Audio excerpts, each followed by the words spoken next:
ओम नमो नारायण। आज वर्तनी एकादशी की कहानी इस वीडियो में डाल रही हूँ। वर्तनी एकादशी का व्रत 24 अप्रैल को किया जाएगा।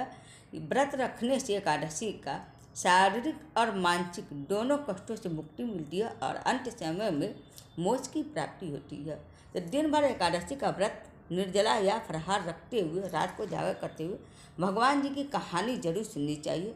तो कहानी है, अर्जुन जी ने कहा, हे प्रभु, वैशाख मास के कृष्ण पक्ष एकादशी का क्या नाम है तथा उसका क्या विधान है और उसके किस फल की प्राप्ति होती है, सो कृपा पूर्वक विस्तार से बताइए।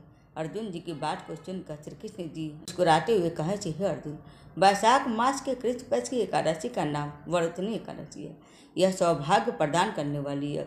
इसका उपवास करने से प्राणी के समस्त पाप नष्ट हो जाते हैं।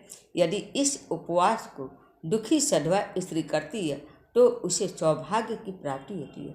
वर्तनी एकादशी के प्रभाव से ही राजा मानधाता को स्वर्ग की प्राप्ति हुई और इसी प्रकार से ढुंढुन मार आदि भी स्वर्ग को गए थे। वर्तनी एकादशी के उपवास का फल 10 सहस्त्र वर्ष तपस्या करने के फल के समान है। कुरुक्षेत्र में सूर्य ग्रहण के समय जो फल एक बार स्वर्ग दान करने से प्राप्त होता, वही फल वर्तनी एकादशी का उपवास करने से प्राप्त होता है। इस व्रत से प्राणी इहलोक और परलोक दोनों में सुख पाते हैं व अंत में स्वर्ग के भागी बनते हैं। हे राजन, इस एकादशी का उपवास करने से मनुष्य को इहलोक में सुख और परलोक में मुक्ति प्राप्त होती है। शास्त्रों में कहा गया है कि घोड़े के दान से हाथी का दान श्रेष्ठ है तथा हाथी के दान से भूमि का दान श्रेष्ठ है और इनमें से श्रेष्ठ तिलों का दान है और तिल के दान से श्रेष्ठ स्वर्ण दान और स्वर्ण दान के श्रेष्ठ अन्न दान और संसार में अन्न दान से श्रेष्ठ कोई भी दान नहीं है।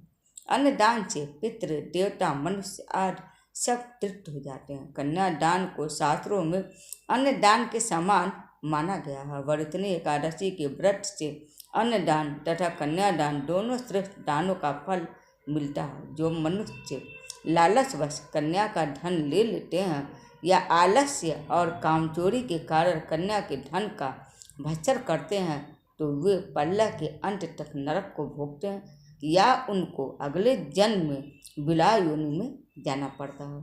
जो प्राणी प्रेम से तथा यश सहित कन्यादान करते हैं उनके पूर्व को चित्रगुप्त भी लिखने में असमर्थ हो जाते हैं। जो प्राणी इस वर्तनी एकादशी का उपवास करते हैं उन्हें कन्यादान का फल प्राप्त होता है। वर्तनी एकादशी का व्रत करने वालों को दशमी के दिन से ही निम्नलिखित वस्तुओं का त्याग कर देना चाहिए। कांसे के बर्तन में भोजन करना, मांस, मसूर की दाल, चना, कोडो, साग, मधु, शहद, दूसरे का अन्न, दूसरी बार भोजन करना। व्रती को पूर्ण ब्रह्मचर्य से रहना चाहिए। रात को सोना नहीं चाहिए, अपितु सारा समय शास्त्र चिंतन तथा भजन कीर्तन आदि में लगाना चाहिए। दूसरों की निंदा तथा नीच पापी लोगों की संगत भी नहीं करनी चाहिए। क्रोध करना या झूठ बोलना भी वर्जित है। तेल तथा अन्न भक्षण की भी मनाही है।